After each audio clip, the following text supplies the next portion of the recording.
हम लोग श्रीमद् भागवतम के तीसरे स्कंद के 18वें अध्याय के 12वें श्लोक को पढ़ रहे हैं और यहाँ पे भगवान हिरण्याक्ष को डांट रहे हैं। कोई एग्जॉस्ट तो नहीं चल रहा उस तरफ? ठीक है। डांट क्या रहे हैं, उसकी बात जो उसने बोला है उसको मतलब व्यंग्यात्मक रूप में उपहास करते उससे बात कर रहे हैं, उसको और उकसा रहे हैं युद्ध करने के लिए। 11 में क्या बोले थे? एते वयम न्यास हरा रसौकसाम गतह्रियो गदया द्रावितास्ते तिष्ठामहे थापि कथंचिदाजौ स्थेयम क्वयामो बलिनोत्पाद्य वैरम। एते वम, ये जो हम लोग हैं, हम अम्मी ये लोग हैं, हमारे ऐसे लोग चोरी करते ही रहते हैं कि न्यास हरा रसौकसाम, जो पृथ्वी आप रसौतल वासियों को न्यासित की गई थी, धरोहर थी आपकी, उसको हम लेके भाग रहे हैं। क्यों कर रहे हैं ऐसा? कह रहे हैं गतहिर्य, क्या कर रहे हैं, हमारी लज्जा चली गई है। ये सब भगवान कटाक्ष कर रहे हैं। और गदया द्रावितास्ते ते गदया द्रावित, हम आपकी गदा से डर करके भाग रहे हैं। अथापि फिर भी तिष्ठामहे, हम यहाँ रुकेंगे। कथंजित तिष्ठामहे, किसी प्रकार से रुकेंगे, आ जाओ, क्योंकि यद्यपि युद्ध में स्थेयम मतलब हम यहाँ रुक रहे हैं, लेकिन हम आपसे युद्ध करने में समर्थ नहीं है, लेकिन फिर भी रुकेंगे। तो प्रश्न होगा कि काहे रुकेंगे? तो कह रहे हैं क्वयामो, हम कहाँ जाएंगे, क्यों? तो कह रहे हैं बलिना उत्पाद्य वैरम, आपके जैसे बलवान से वैर उत्पन्न करके कहाँ जाएंगे? आप सब जगह पकड़ लेंगे, सब जगह युद्ध करेंगे। तो जब सब भाग के भी युद्ध ही करना है तो सास क्या फुलाना है भाग के यही कर लेते हैं युद्ध, यद्यपि हम आपसे युद्ध करने में समर्थ नहीं हैं। अब यहाँ पे कह रहे हैं कि आपको जरा भी वितर्क नहीं करना चाहिए कि मुझे मतलब हिरण्याक्ष को भगवान से युद्ध करना चाहिए कि नहीं करना चाहिए, इसमें कोई विवाद नहीं है, युद्ध करना शुरू कीजिए। क्योंकि जो व्यक्ति अपनी प्रतिज्ञा को पूरी नहीं कर पाता वह असभ्य है। असभ्य का बड़ा सुंदर अर्थ है, जो सभा के योग्य नहीं है। आज तक आपने कई बार असभ्य शब्द का प्रयोग सुना होगा, लेकिन इसका अर्थ कितना स्पष्ट हो रहा है। सभा के जो योग्य नहीं है, किसी को मुंह दिखाने के योग्य नहीं है, उस अर्थ में असभ्य। Are able to release the meaning of this word? असभ्य, जो सभा में मुंह दिखाने लोग लायक नहीं। तुम असुरों की सभा में जाओगे और वहां बोलेंगे तुम इतना प्रतिज्ञा की थी, ये कर देंगे वो कर देंगे, तुम कर नहीं पाए तो तुम्हारी बहुत बेइज्जती होगी। इसलिए तुम विचार मत करो, तुम युद्ध करो। बाकी तो इस नटशल है, बाकी हम डिटेल में समझाएंगे आपको। त्वदपद रथानाम किल यूथपाधिपो घटस्वनो स्वस्तय आश्वनुह। त्वं पद्रथानां किल यूथपाधिपो घटस्वनो स्वस्तय आश्वनुः। संस्थाप्य चास्मान् प्रम्रजाश्रुस्वकानां यः स्वां प्रतिज्ञां नाति पिपर्तु सभ्यः। संस्थाप्य चास्मान् प्रमृजाश्रुस्वकानां यः स्वां प्रतिज्ञां नाति पिपर्त्य सभ्यः। कुछ मिस होता है, मजा नहीं आता, लेकिन पता नहीं क्यों मिस हो रहा है। संस्कृत हम चलते हैं साउथ इंडिया। त्वं पदरथानां किल यूथपाधिपो घटस्वनो स्वस्तय आश्वनुः। त्वं पद्रथानां किल यूथपाधिपो घटस्वनो स्वस्तय आश्वनुः। संस्थाप्य चास्मान् प्रम्रजाश्रुस्वकानां यः स्वां प्रतिज्ञां नाति पिपर्त्य सभ्यः। संस्थाप्य चास्मान् प्रमृजाश्रुस्वकानां यः स्वां प्रतिज्ञां नाति पिपर्त्य सभ्यः। कुछ आ गया, सेट हो गया, हल्का हल्का बोलिए। त्वं पद्रथानां किल यूथपाधिपो घटस्वनो स्वस्तय आश्वनुः। त्वं पदरथानां किल यूथपाधिपो घटस्वनो स्वस्तय आश्वनुः। संस्थाप्य चास्मान् प्रमृजाश्रुस्वकानां यः स्वां प्रतिज्ञां नाति पिपर्त्य सभ्यः। संस्थाप्य चास्मान् प्रम्रजाश्रुस्वकानां यः स्वां प्रतिज्ञां नाति पिपर्त्य सभ्यः।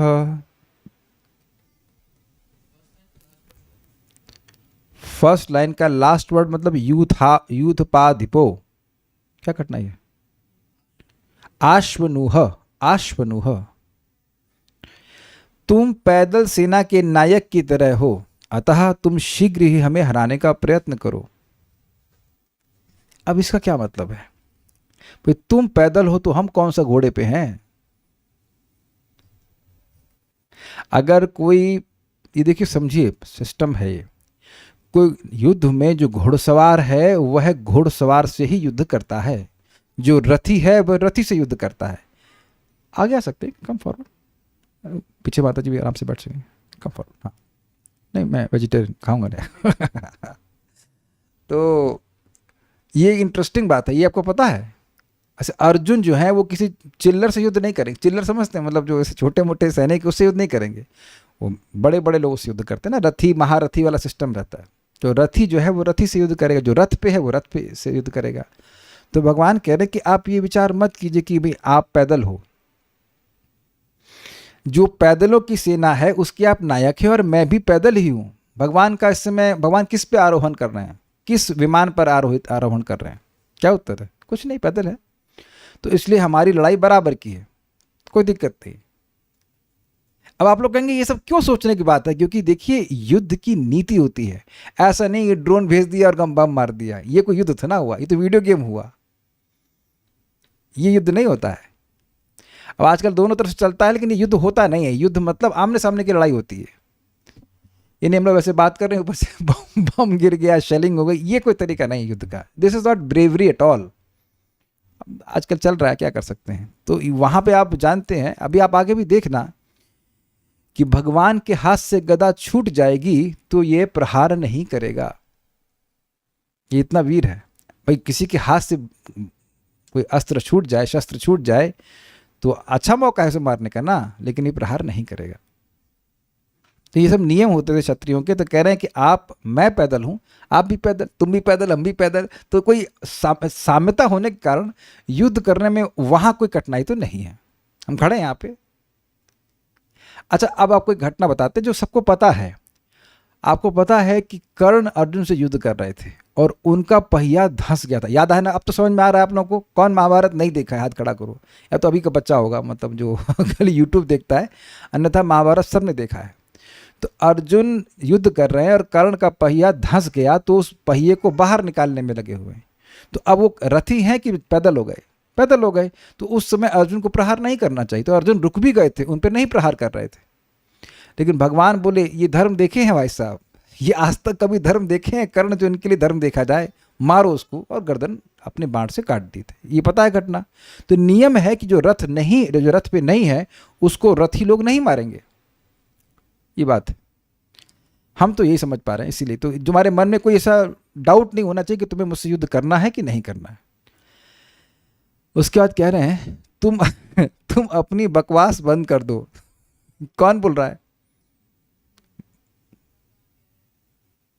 कौन बोल रहा है? भगवान बोल रहे हैं हिरण्याक्ष को, तुम अपनी बकवास बंद कर दो और हमारा वध करके अपनी संबंधियों की चिंताओं को मिटा दो। ये अजीब लैंग्वेज है, मतलब अमेजिंग लैंग्वेज है ना। कोई कहेगा अरे तुम बकवास बंद कर दो, मैं तुमको बताता हूं क्या करेंगे। लेकिन यहां एकदम जबरदस्त वाला कटाक्ष दिख रहा है सबको। तुम अपनी बकवास बंद करो, युद्ध करो और हमको मार दो। लेकिन ये ऐसा होने वाला तो है ना, ये एकदम टोटल क्रिटिकल नहीं, स्पष्ट रूप से कटाक्ष दिख रहा है कि नहीं? अरे तुम बकवास बंद करो, मारो हमको, जान से मार दो, ऐसे करके बोल रहे हैं। मार सकता है क्या वो? एकदम कटाक्ष भगवान बोल रहे हैं। अच्छा, कोई भले ही गर्वित हो, किंतु यदि वह जो अपने दिए गए वचनों या प्रतिज्ञा को पूरा नहीं कर पाता, सभा में आसन प्राप्त करने का पात्र नहीं है। तुम जो इतना बोल रहे हो, तुम्हारा सर, मतलब भगवान को बोल रहा था ना कि सर फोड़ दूंगा और इस प्रकार से अपने संबंधियों के आंसुओं को पोंछूंगा, ये सब करूंगा, वो करूंगा, कर कुछ पाओगे नहीं, तुम्हारी बेइज्जती होगी। हाँ, ये भी कह सकते हैं कि टाइम मत खराब करो, युद्ध करते। अब देखिए, तुम पद रथानाम, इसका अर्थ समझ रहे हैं? अगर मैं कहूं कि आप 11 नंबर की गाड़ी से कहीं चले जाइए, तो इसका क्या मतलब है? मुकुंद सेव नहीं पता है इसका मतलब? आपको नहीं पता होगा। डॉक्टर रिया को पता है? नहीं पता, ये मेट्रो में चलने वाली है इनको क्या पता होगा। 1 2, ओके वेरी गुड। 11 नंबर की गाड़ी समझ में आ रहा है आपको? तो 11 नंबर की गाड़ी मतलब 11 नंबर का रथ, इसका मतलब पैदल जाइए। तो अब शब्द को देखिए क्या लिखा है, पद रथानाम, जो जिनके रथ क्या हैं, उनके पैर हैं। इस तरह से शब्द को प्रयोग किया गया, कितना मजेदार है ना। जो जिनके रथ उनके चरण ही हैं, तो इसीलिए कह रहे हैं पैदल सैनिकों के। ऐसे अनुवाद कर लेंगे तो इतना मजा नहीं आता, लेकिन जब उसको डिराइव कीजिए कि कैसे हो रहा है अर्थ, तो मजा आता है। यूथ पा, देखिए यूथ का मतलब होता है झुंड, और प मतलब पालन करने वाले, अर्थात उनके नायक। तो जो पैदल सैनिक हैं, इन्फेंट्री बोलते हैं ना इसे, आर्मी में से इन्फेंट्री बोलते हैं, 15th इन्फेंट्री डिवीजन ऐसे कुछ बोलते हैं, इन्फेंट्री बोलते हैं जहाँ तक, है ना, इन्फेंट्री बोलते हैं। तो इन्फेंट्री का जो कर्नल होगा, ये ब्रिगेडियर होगा, हमको नहीं इतना डिटेल पता है, लेकिन जो उसका लीडर होगा उस तरह से, नहीं बटालियन नहीं बोल रहा हूँ, इन्फेंट्री। ऐसे मान लीजिए जैसे जो हवाई जहाज वाले होंगे उसको स्क्वाड्रन बोलते हैं, जो है ना। और राधा शर्मा माता जी, आप तो एयरफोर्स की तैयारी कर रही थी, कुछ बताइए, हेल्प कीजिए, आर्मी के बारे में कुछ जानकारी है? कौन इधर, कहाँ संतोष कृष्ण प्रभु हैं कि नहीं? कहाँ आर्मी में थे कि कहाँ थे आप, पंजीरा बेच रहे थे बताओ क्या होता है? इन्फेंट्री होता है ना इन्फेंट्री। तो इन्फेंट्री होता है जो आर्मी के पैदल हो गई, और आजकल रथ पे तो उतना चलते नहीं है, घुड़सवार होकर तो युद्ध करते हैं। टैंक डिवीजन, टैंक की डिवीजन कुछ और होती है, इन्फेंट्री हम सही बोल रहे हैं, इन्फेंट्री। तो पैदल सैनिकों के यूथ पा मतलब जो बटालियन कह लीजिए, यूथ तो हो गई आपकी, मतलब डिवीजन हो गई, ग्रुप हो गया। और प मतलब उसके पालन करने वाले, यानी कि उनके नायकों के अधिपति। ग्रेडेशन समझ रहे हैं? जैसे कि कुछ जवान हैं, आर्मी के जवान हैं, तो उनका एक लीडर होगा, तो ऐसे कई लीडर होंगे और उन सबका एक लीडर होगा। तो उस अर्थ में कह रहे हैं कि पैदल सैनिकों के, इन्फेंट्री के झुंड के जो नायक हैं, उनके आप नायक हो। भाई जैसे समझिए, महाभारत के युद्ध था, तो उसमें भीष्मदेव सभी नायकों, अपनी पार्टी के नायकों के नायक थे, और वो इंडिविजुअली सेना के कुछ भाग को कंट्रोल कर रहे थे। अब तो समझ में आ रहा होगा। तो इससे क्या सूचित कर रहे हैं? इससे ये सूचित कर रहे हैं कि तुम बहुत शक्तिशाली हो, तुम समर्थ हो, हमारी योग्यता है, तभी तो इतना प्रमोशन मिला है तुमको, है ना। पद रथानाम यूथपः अधिपः, ये सब विशेषण किसके हैं? हिरण्याक्ष के। अधिपः मतलब अधिपति। सबको समझ में आ रहा है? कठिनाई हो रही है? यूथपः मतलब जो सैनिकों का ग्रुप है उसके नायक, और उन नायकों के तुम अधिपति हो, लीडर हो। किला, इसलिए निस्संदेह। आशु अनूह, आशु मतलब शीघ्रता पूर्वक, और अनूह का मतलब होता है बिना विचार किए, बिना वितर्क किए। वितर्क समझते हैं? ये करना चाहिए कि नहीं करना चाहिए, जब हम इस बात को सोचते हैं खुद से, उसको वितर्क कहते हैं। अगर आपको याद हो, प्रथम स्कंद में व्यासदेव जी वितर्क कर रहे थे, भाई सब कुछ लिख दिया है, सब प्रकार से मेरी साधना भी अच्छी रही, तो मैं असंतुष्ट क्यों हूं? आप किसी दूसरे को नहीं पूछ रहे होते हो, वितर्क में किसी दूसरे को नहीं पूछते हैं, खुद ही व्यक्ति विचार करता है कि ये करना चाहिए कि नहीं करना चाहिए, कि ये करना चाहिए कि नहीं करना चाहिए। मैं एक भक्त कुछ काउंसलिंग कर रहा था, तो कभी मैं सोचता था ये करना चाहिए, फिर कहता नहीं करना चाहिए, तो वो बेचारे कन्फ्यूज़ हो गए। तो बोले कि हम बहुत कंफ्यूज हो रहे हैं कि क्या करना चाहिए। तो मैंने कहा मैं भी कंफ्यूज हो रहा हूँ कि क्या करना चाहिए, क्योंकि आपको कभी खुद भी क्लियर नहीं होता कि क्या करना चाहिए, ये करना चाहिए कि वो करना चाहिए, ये करना चाहिए कि वो करना चाहिए। लेकिन वितर्क में व्यक्ति अपने से बात कर रहा होता है, सामने वाले को कुछ नहीं बोल रहा होता है। यहाँ हिरण्याक्ष के पास काउंसलिंग करने के लिए कौन है?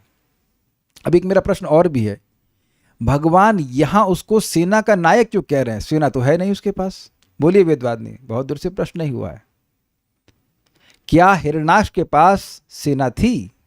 और जूम वालों से भी प्रश्न कर रहा हूं, क्या हिरण्याक्ष के पास सेना थी?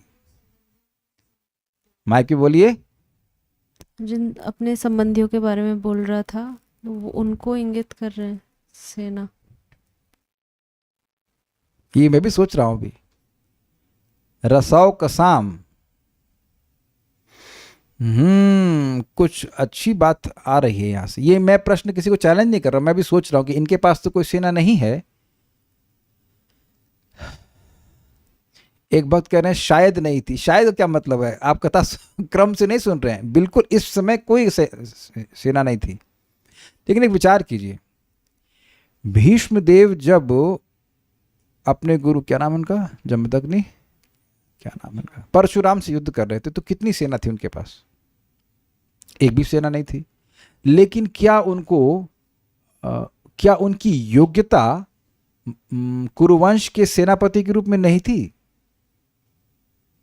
Can you catch this point?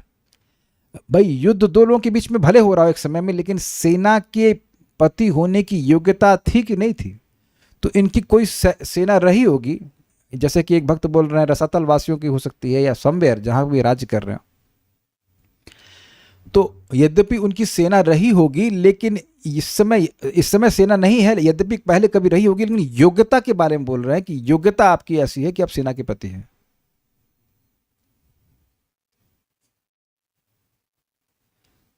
एक अच्छा बात भक्त बोल रहे हैं कि एक संबोधन कर रहे हैं। हाँ, यह भी हो सकता है, जैसे आजकल भी वो कोई व्यक्ति आर्मी से रिटायर्ड है, फिर भी उसको कहते हैं मेजर साहब या ब्रिगेडियर साहब, कर्नल साहब, ये बोलते हैं ना। यद्यपि वह सेना से दूर है, फिर भी उसको ऐसे संबोधन करते हैं। तो ये बात कुछ समझ में आ रही है इस तरह से कि यद्यपि इस समय इनके पास सेना नहीं है, लेकिन इनका पोर्टफोलियो नहीं, डेजिग्नेशन जरूर एक सेनापति के रूप में है। वो किसी ना किसी सेना को जरूर कंट्रोल करते रहे होंगे, ऐसा कुछ बात समझ में आती है।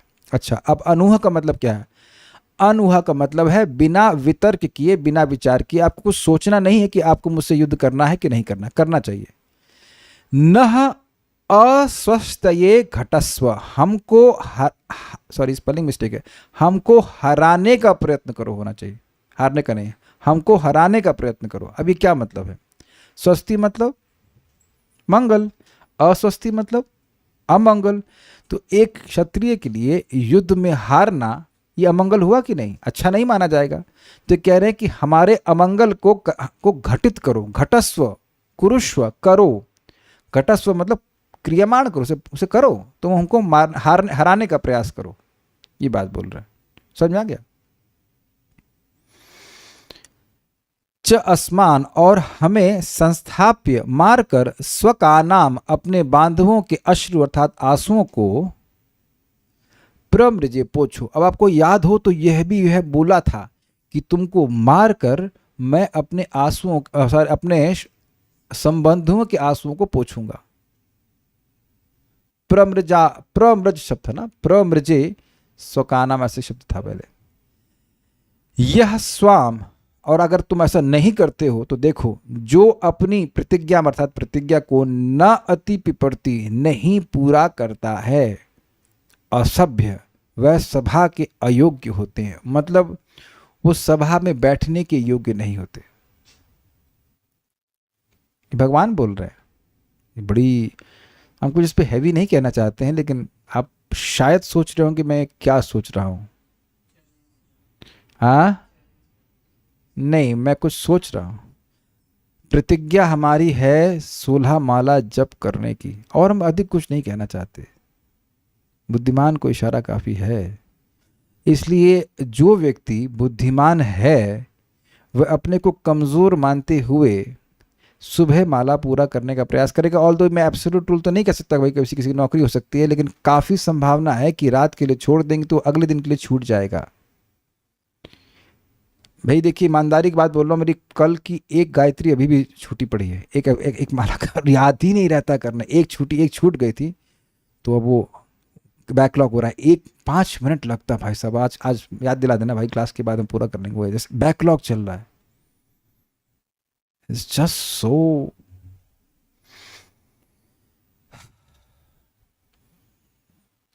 so dangerous. वैसे इसीलिए मैंने एनटीपीसी की जॉब छोड़ दी थी, क्योंकि वहाँ जब मैंने तो रात भर काम करना पड़ेगा, अरे तो फिर वो जब कैसे करूँगा, बहुत डरावना लगता था मेरा। हम कभी किए भी नहीं वहाँ पे, लेकिन अगर है तो फिर व्यक्ति प्लान करे कि उसे कैसे करना है 16 माला। मैं हैवी, मेरा मन कर रहा है हैवी हो जाऊं, लेकिन मैं हैवी होना नहीं चाहता। बट भगवान यहाँ हैवी हैं कि नहीं है? हम लोग को बाण चलाने के लिए तो नहीं कहा जा रहा है, गोली मारने के लिए तो नहीं कहा जा रहा है किसी को, केवल हरे कृष्ण मंत्र जप करने के लिए कहा जा रहा है, और वो भी मिनिमम, नॉट मैक्सिमम। मैक्सिमम तो 3 लाख हुआ। तो अगर कोई नहीं कर रहा है तो वह है, हम बोल देते हैं वह असभ्य है, असभ्य।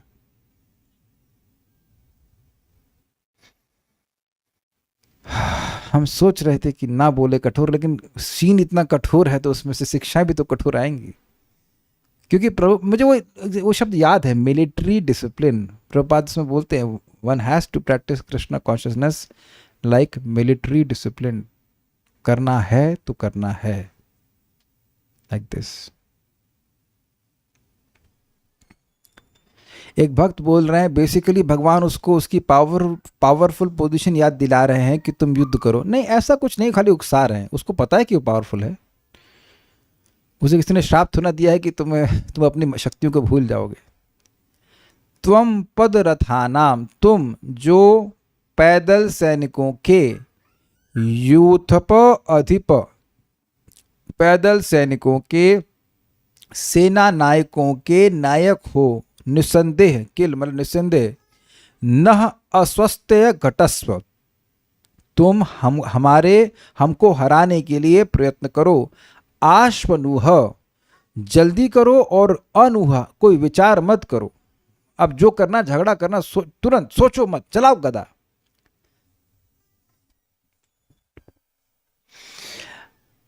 किसी दो देशों में युद्ध हो रहा हो तो सारे वेपन एक साथ नहीं चला दिए जाते हैं। पहले थोड़ा चलाते हैं, फिर देखें उधर से क्या चलता है, फिर उधर से कुछ चलेगा तो इधर से कुछ चलेगा। तो वहां विचार होता है कि नहीं होता, कि सीधे न्यूक्लियर ही मार देते हैं, है कि नहीं? तो ये कह रहे हैं कि आप विचार मत कीजिए, चलाइए गदा, कोई कठिनाई नहीं है। देखिए एक बात इंटरेस्टिंग है कि यहां भगवान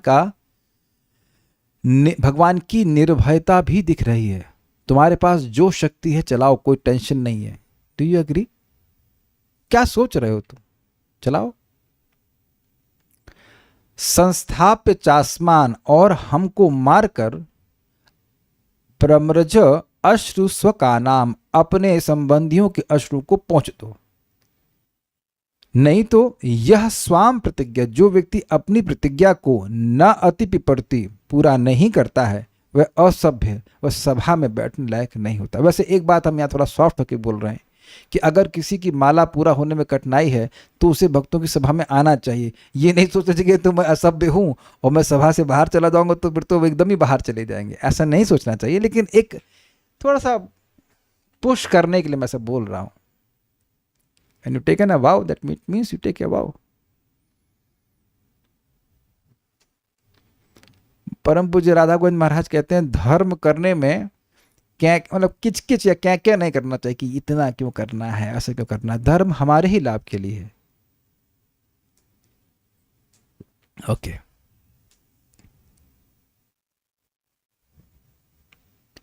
श्रीधरी, श्री भगवान ने कहा कि तुम पैदल सेनाओं के जो स्वामी हैं उन सबों के तुम स्वामी हो, अतएव तुम मुझको अस्वस्थये, समझ में आ गया अस्वस्थये का अर्थ? मेरा अमंगल करो, अर्थात पराजित करने का प्रयास बिना सोचे विचारे करो, मतलब सोचो मत, लड़ो जा तुरंत। जो ना अति पिपरती, अर्थात अपनी प्रतिज्ञा पूरी नहीं करता है या उसका पालन नहीं करता है। ये दो अर्थ हैं।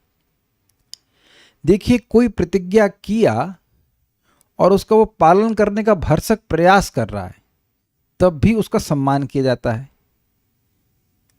तो मान लीजिए कोई प्रतिज्ञा किया कि इस अमुक व्यक्ति को मारूंगा, भाई हम कोई मारने वारने के लिए नहीं बोल रहे, हम क्षत्रियों के केस में बोल रहे हैं कि उसने प्रतिज्ञा किया कि हम उस पर जीत लेंगे। अरे तो भाई अब जीत नहीं पाया, भाई काल भी तो बलवान है, नहीं जीत पाया, लेकिन जीतने का उसने भरसक प्रयास तो किया ना। तो प्रतिज्ञा का पालन करने का कुछ अर्थ समझना है। प्रतिज्ञा भले ही पूरी नहीं हो पाई लेकिन पालन तो कर रहा है ना, प्रयास तो रत है, तो आप पालन तो करो, प्रयास करो, बाद में देखा जाएगा क्या है। वह असभ्य अर्थात सभा के योग्य नहीं होता। जानते हैं आप कि किस तरह से डिराइव हुआ है। आपको कहीं किसी फॉर्मल मीटिंग में जाना है और कोई ऐसा व्यक्ति आपके साथ हो जो ठीक से बर्ताव ना कर रहा हो, तो क्या वो सभा के योग्य होगा? यहाँ प्रवचन हो रहा है भागवतम का, कोई व्यक्ति आ जाए दारू पी करके, तो क्या वह इस भागवत की सभा के योग्य होगा? तो उत्तर है कि नहीं, नहीं बिल्कुल नहीं होगा। अग्रीड? तो आप उसको कहेंगे ये असभ्य व्यक्ति है, यानी सभा के योग्य नहीं है। तो शब्द आपने कई बार सुना होगा लेकिन इसका खुल के अर्थ जो आज आप समझ पा रहे हो कि जो सभा के योग्य ना हो। आप जानते हैं कि शादियां होती हैं तो माता जी लोग एकदम सादे सादे कपड़े पहन के पहुंच जाते हैं। कुछ गलत बोल रहे हैं? कुछ गलती हो गई क्या? तो आप जान रहे हैं कि वहां ऐसा करना एकदम कहेगा तुमको शोभा असभ्य माना जाए, ये क्या है? है ना, अपना जो भी अपना सामर्थ्य है हिसाब से उतनी डेकोरेट करके आता है है कि नहीं? हमको नहीं आओ, ठीक है, हम समझा दिया आपको, मतलब इस तैयार कहीं कहीं फॉर्मल वियर होता है। Do you understand this point? जैसे मान लीजिए आईआईटी में आपके चौथे सेमेस्टर अगर आप पास हो गए सब में, तो आपको वो एक काला चोगा देते हैं देते हो, और ऊपर हैट लगाते हैं, उसके बाद आप जाते हो अपनी डिग्री लेने के लिए। तो वहाँ जाएं आप, हम मान लीजिए बरमूडा और टी शर्ट में चले जाएं, तो डिग्री देगा आपको? घुसने देगा? अरे असभ्य, आपको नहीं जाने देंगे वहाँ पे। तो ये स्पष्ट अर्थ है इसका कि असभ्य मतलब सभा के योग्य नहीं है, सभा में कुछ बोलने लायक नहीं है, मतलब सभा में होने लायक ही नहीं है। आप देखो कि वही विराट युद्ध जो हुआ था उसमें उत्तर जो भागे थे वहां से, उसके बाद किसी को शक्ल दिखाने लायक रह सकते हैं वो? कोई भी बोलेगा अरे भैया ये तो युद्ध क्या किए, युद्ध के वीरों को देख के भाग गए थे। तो कौन सी सभा में उनको बुलाएगा व्यक्ति? वो अलग बात है कि वो कोई ध्यान नहीं दिया उनको, लेकिन इट्स वेरी एम्बैरेसिंग। वैसे इसमें एक इंटरेस्टिंग बात है कि भगवान ने अपनी प्रतिज्ञा तोड़ी। कब तोड़ी? भीष्मदेव के संबंध में, लेकिन उनको कोई असभ्य नहीं कहता। भगवान ने रण छोड़ा जरासंध के युद्ध में, लेकिन फिर भी उनको असभ्य नहीं कहता। ये एक अद्भुत बात है कि भगवान चाहे कुछ भी करें वो अच्छा ही होता है, वो सब उनका एक आभूषण ही होता है, ये एक चीज़ है।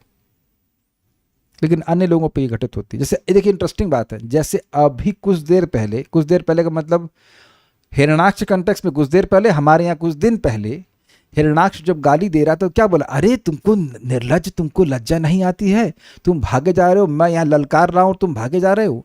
तो वहाँ बोला गया था, श्री स्वामी समझाए थे कि भगवान जो बहुत लज्जाशील व्यक्ति हैं, अगर उनके किसी कृत्य से संत पुरुषों को दुख हो तो अगर उनके किसी कृत्य से, हाँ, अगर उनके किसी दुष्कृत्य से संत पुरुषों को दुख ना हो तो वह करते हैं।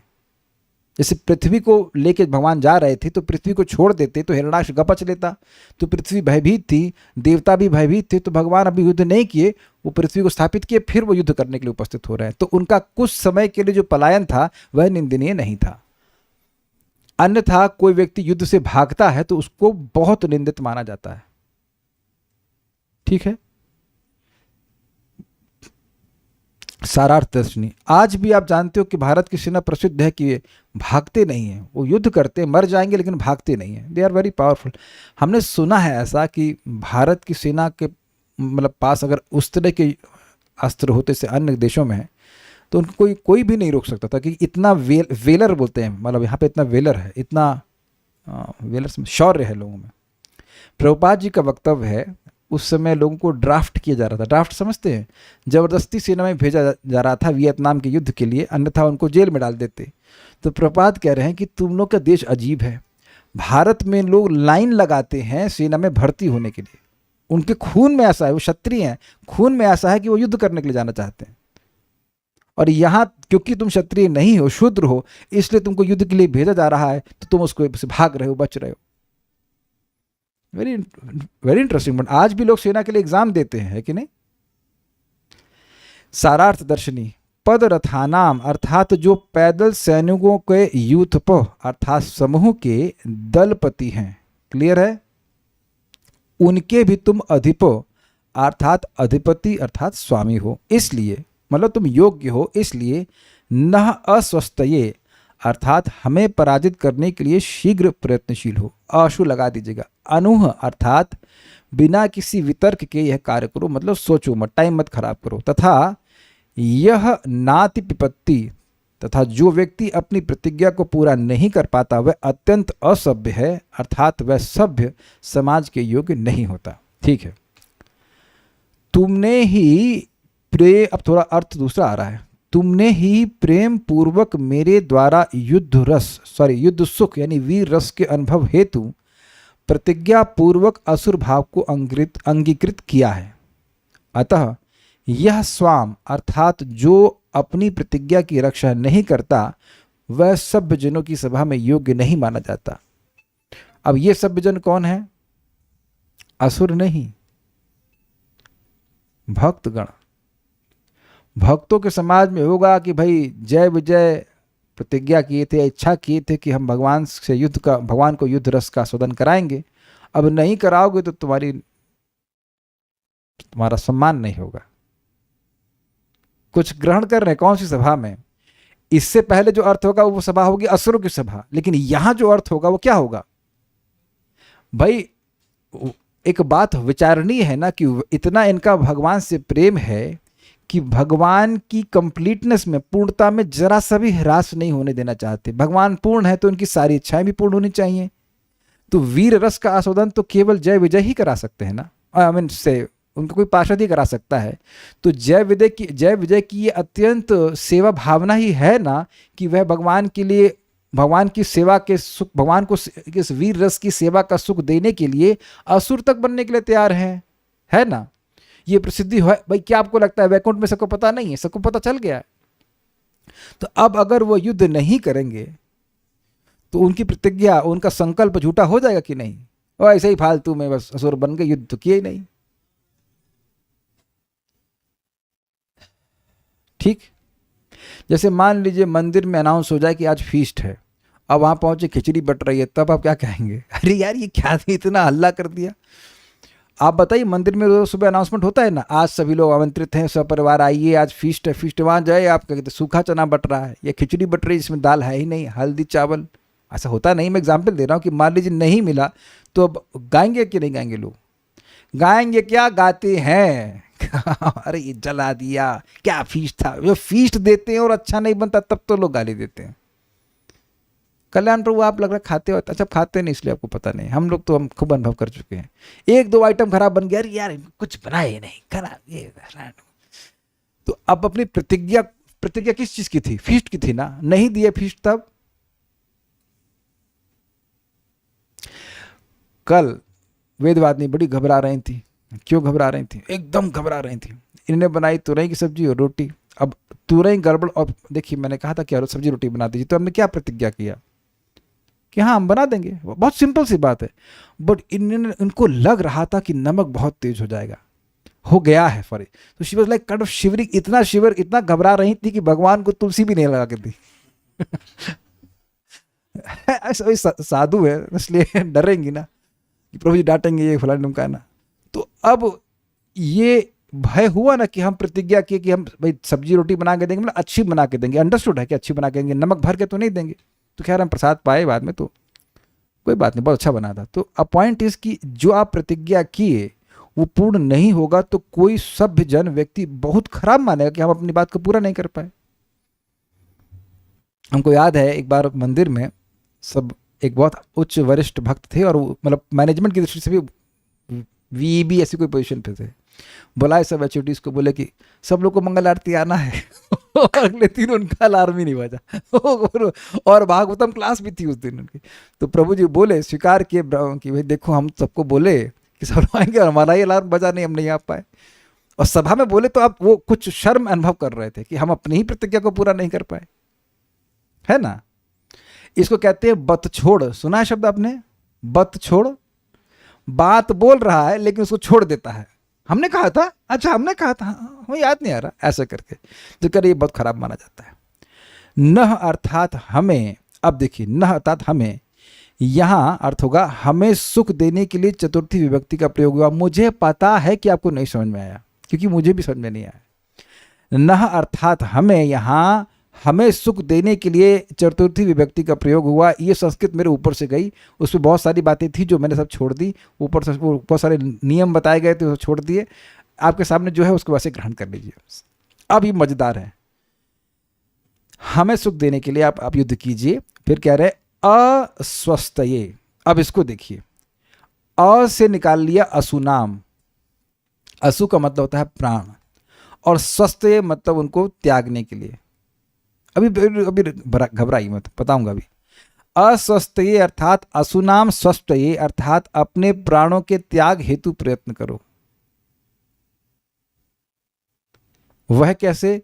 तो इस पर कहते हैं संस्थाप्य अर्थात अपने हृदय में मुझे पूर्णता स्थापित कर लो। एवं स्वकानाम अर्थात यहाँ क आनंद के अर्थ में प्रयुक्त हुआ है। अश्रु प्रमज अर्थात आनंद संबंधी अपने अश्रुओं को पोंछ डालो। मुझे पता है कि गया ऊपर से, अभी समझाने का प्रयास कर रहे हैं। जो प्राण भगवान के हेतु त्यागे जाएं वो कल्याणमय हैं कि नहीं है, हम तो ऐसे समझ पा रहे हैं। स्वस्ति का और तो हम कोई अर्थ, एक मिनट रुकिए, शाब्दिक अर्थ तो हमें और कुछ नहीं समझ में आ रहा है।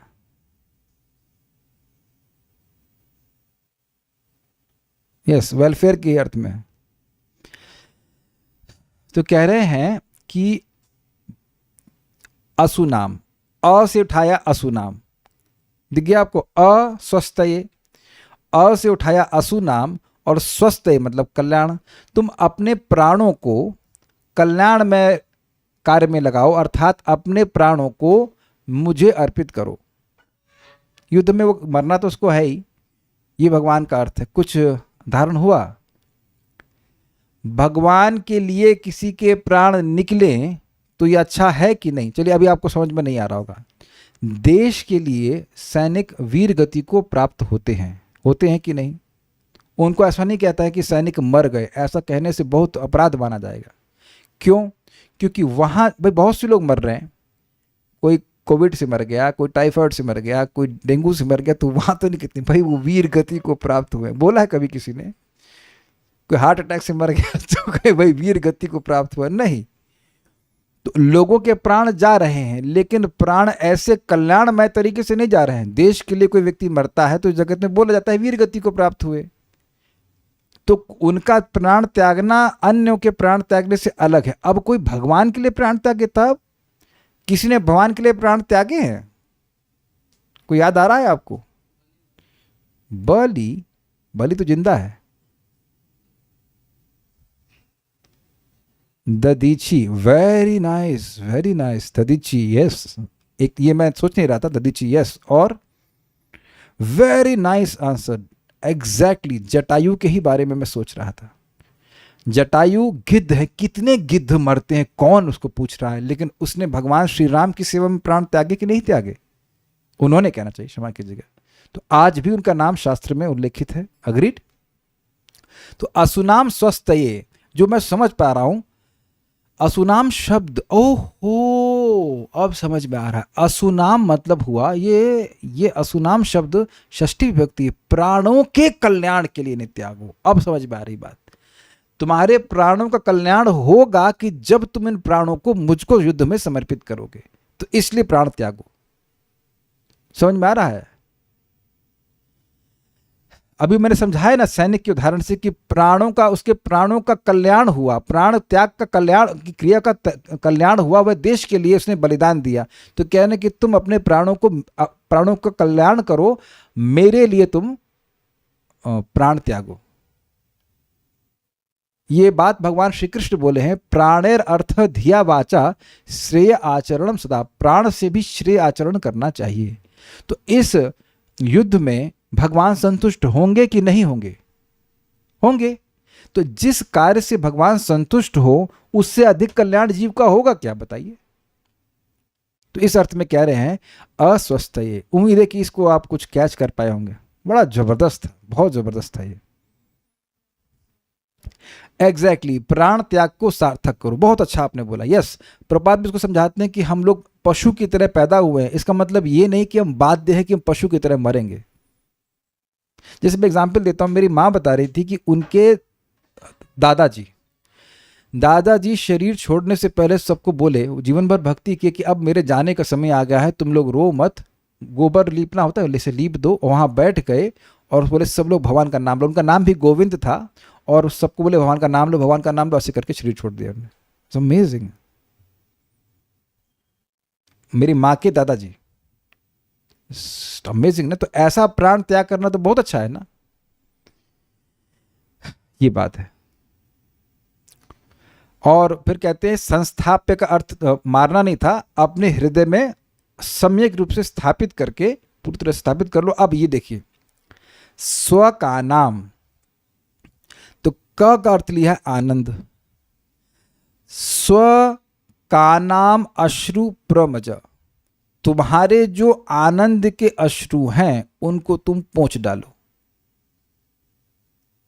स्व समझ गए, का मतलब आनंद और अश्रु, स्वाकानाम अश्रु, अपने आनंद के अश्रु को प्रमृज पोंछ डालो। अब एक प्रश्न है कि भाई इनको आनंद का ही आ जाएगा। देखिए, जय विजय में इच्छा थी कि भगवान को हम संतुष्ट कर सकें, तो आज उनको भगवान को युद्ध रस देने का मौका मिल रहा था। उनको मीन्स उनमें से किसी एक को, अब जय था या विजय था हमको नहीं पता, लेकिन हिरण्याक्ष को। तो भगवान की सेवा का जो आपको चिर समय से, मतलब बहुत समय से इच्छा हो कि हम ये सेवा करेंगे और वह सेवा करने का मौका मिलेगा, तो आनंद नहीं होगा। तो इसलिए कह रहे हैं कि तुम्हारे जो आनंद के अश्रु हैं उनको तुम पोंछ डालो। आज तुमको मौका मिला है सेवा करने का, तुम युद्ध करो। तो आप कहेंगे कि भाई ये सब अर्थ कैसे आएगा? तो आप जान रहे हैं कि वो जो सारस्वत अर्थ उसकी बातों का था, उसके अनुरूप भगवान जो बात बोल रहे हैं उनके भी दो अर्थ आ रहे हैं, इसलिए इस प्रकार से अर्थ डिराइव किया गया है। शिला विश्वनाथ चक्रवर्ती ठाकुर पाद की जय। It is amazing how he makes every shloka so tasty. नहीं तो कभी हम सोच भी नहीं सकते कि अस्वस्थ का ये अर्थ होगा। और अद्भुत बात ये है कि क्योंकि आचार्यगण ऐसा बता रहे हैं तो हम बड़े कॉन्फिडेंस से बोल सकते हैं इन सब बातों को। नहीं तो हम लोग तो पहले बात सोच ही नहीं पाएंगे, कुछ सोचेंगे तो अपने मन से अंट संट बोलेंगे। ध्यान दीजिएगा कि इसमें आप यह नहीं सोचना कि इमेजिनेशन से हो रहा है, वो संस्कृत के नियम के हिसाब से डिराइव कर रहे हैं जो कि हमारी रेंज के बाहर है, इसलिए हम समझा नहीं पा रहे हैं।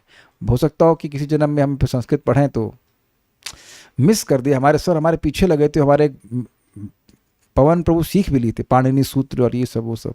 कोई बात नहीं, उसके लिए मैं दोबारा जन्म नहीं लेना चाहता हूँ, जितना है उसी से ठीक है, लेकिन उसको कोई सीखे तो आप उसको समझ सकते हैं, हमारी समझ के बाहर है, बट हम आचार्य जी की बात को रिपीट कर रहे हैं। तात्पर्य, असुर भले ही शूरवीर हो और विशाल पैदल सेना का नायक हो, किंतु पूर्ण पुरुषोत्तम भगवान के सामने वह शक्तिहीन रहता है और उसकी मृत्यु अवश्यम भावी है। अतः भगवान ने असुर को ललकारा कि भागो नहीं, अपितु मेरा वध करने का अपना वचन पूरा करो। तो यहीं तक तात्पर्य है, स्पष्ट है।